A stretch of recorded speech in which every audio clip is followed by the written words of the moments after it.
भारतीय राजनीति में कई कहावतें, लेकिन मध्य प्रदेश की राजनीति को देखते हुए एक कहावत अभी बहुत सटीक बैठ रही है कि जहां विकास का पहिया घूमता है वहां नेताओं के करीबियों की किस्मत का चक्का सबसे पहले दौड़ने लगता है।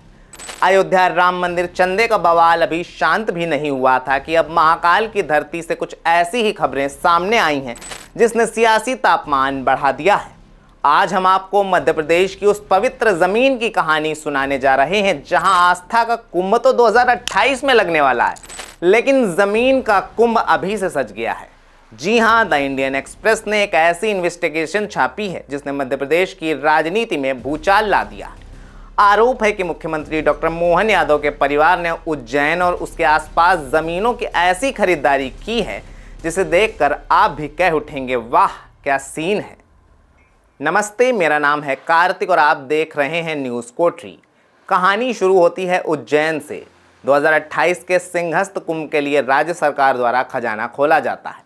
नए हाईवे, रिंग रोड, 30 किलोमीटर लंबा छिपरा रिवर फ्रंट, 14 से ज़्यादा नए पुल, 1100 एकड़ का औद्योगिक टाउनशिप और भी बहुत कुछ। इन सबको ज़मीन पर उतारने के लिए मई 2023 में लाया गया उज्जैन मास्टर प्लान 2035। इस प्लान ने जादू की छड़ी की तरह शहर के बाहरी हिस्सों की खेती की ज़मीन को रेजिडेंशियल और कॉमर्शियल श्रेणी में बदल दिया। और आप तो जानते ही हैं, जैसे ही खेती की ज़मीन कॉमर्शियल होती है उसकी कीमतें रॉकेट की तरह आसमान छूने लगती हैं। अब जरा क्रोनोलॉजी समझिए।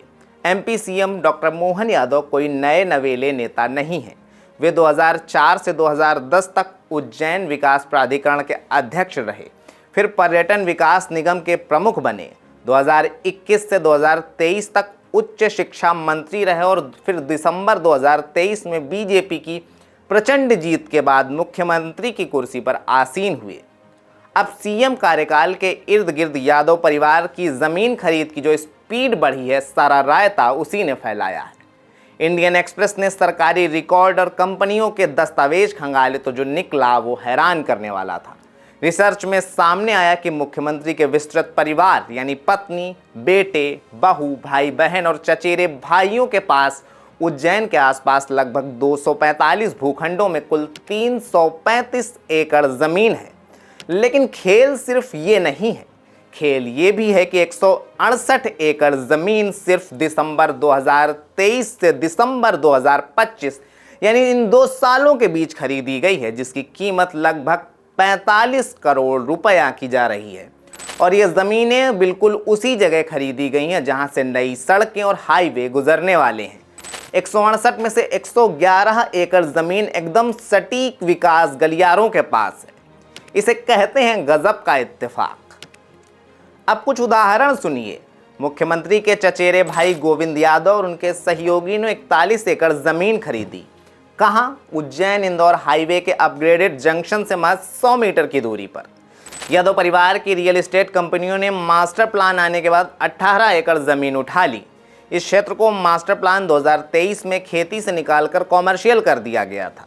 चंदेसरा में सावरिया ड्रीम्स प्रोजेक्ट के लिए 9 एकड़ ज़मीन ली गई जो 2 प्रमुख राजमार्गों के बीच है।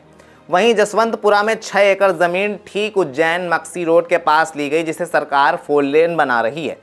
और तो और गंगेड़ी की 41 एकड़ ज़मीन को शांति महालोक बिल्डर्स को दे दिया गया, जहां मुनाफे का 60-40 का समझौता हो।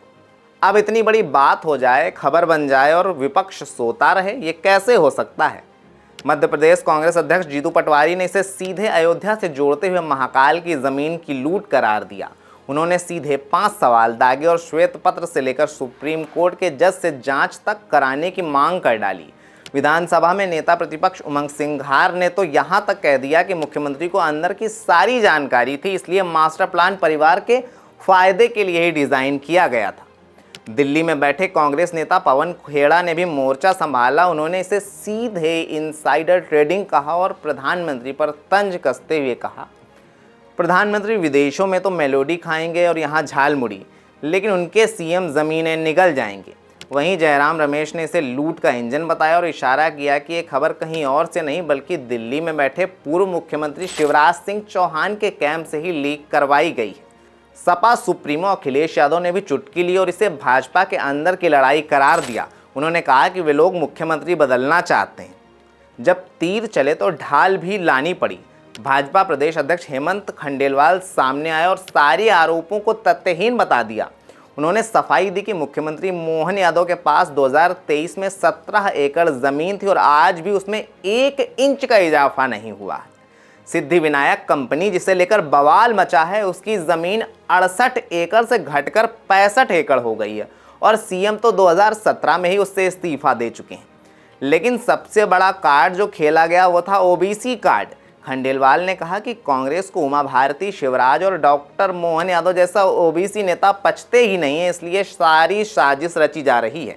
परिवार की तरफ से चचेरे भाई के बेटे अनंत यादव ने भी मोर्चा संभाला। उन्होंने कहा कि हमारा तो 2010 से पुश्तैनी रियल एस्टेट का काम है, क्या घर का एक सदस्य सीएम बन गया तो हम अपना खानदानी धंधा बंद कर देंगे। उन्होंने ये भी बताया कि गंगेड़ी वाली ज़मीन के एग्रीमेंट तो 2020 में ही हो गए थे, जब मोहन यादव सीएम तो छोड़िए मंत्री तक नहीं बने थे। ये तो हो गई ज़मीनों की बात। इसके अलावा मोहन सरकार के एक फैसले की भी बात कर लेते हैं। साल 2028 के सिंहस्थ कुंभ के लिए सरकार 2024 में लैंड पुलिंग योजना लाई थी।